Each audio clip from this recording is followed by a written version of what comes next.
Hello, and welcome to another episode of Random Odd Facts.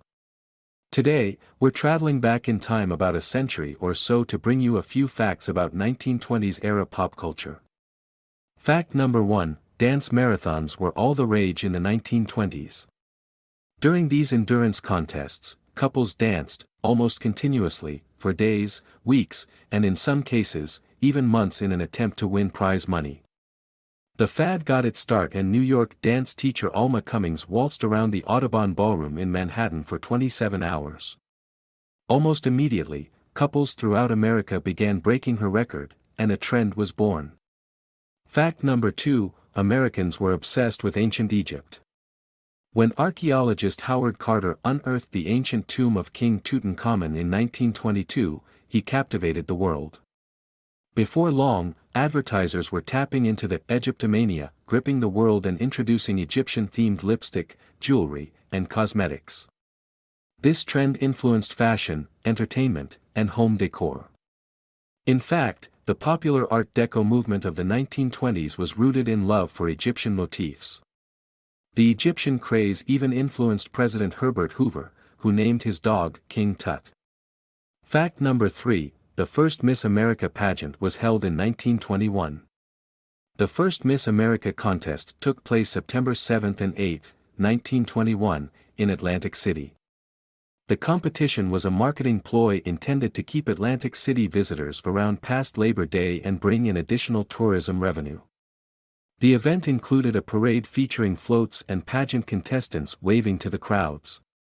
8 would-be beauty queens competed, and the winner was Margaret Gorman, age 16, from Washington, D.C. Fact number 4, the 1920s was an era of illegal bars called speakeasies or gin joints, which opened around the country after the national prohibition of alcohol in the U.S. To help would-be customers find these businesses without blatant advertising, the doors of the businesses that hid speakeasies usually were painted green. But that's not to say everyone who found a speakeasy automatically got in. These illicit businesses were owned by gangsters, and they were careful about who they let in. Customers had to know a secret handshake, password, or special knock to enter.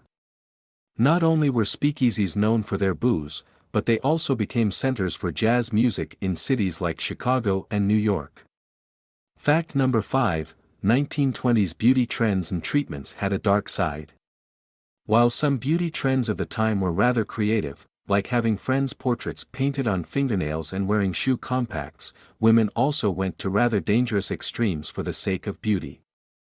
Women wore face cream containing mercury and makeup made with radium. They also endured rather dramatic-looking permanent wave machines. Fact number 6, people in the 1920s were known to sit on flagpoles for fun. The trend was launched by a man named Alvin "Shipwreck" Kelly, who climbed to the top of a specially engineered flagpole and camped out there for weeks as a paid publicity stunt. Pole sitting became very popular with youths, and one young man, a 14-year-old named William Ruppert, set a pole-sitting record of 23 days.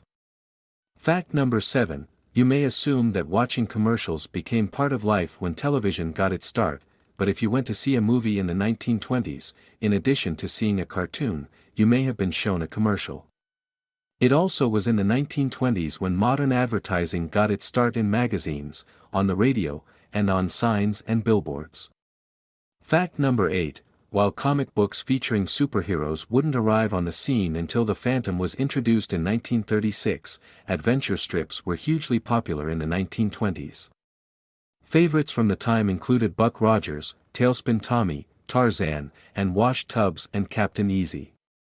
Readers also had a female hero, Wilma Deering, who first appeared in Pulp Fiction magazine, Armageddon 2419 AD, in 1928 with Buck Rogers. Bonus fact, popular music of the 1920s, like today, was eclectic and included jazz, blues, gospel, and a relatively new genre, country music. Influential songs of the era include Swanee by Al Jolson, West End Blues by Louis Armstrong, Rhapsody in Blue by Paul Whiteman with George Gershwin, and T for Texas, Blue Yodel No. 1 by Jimmy Rogers.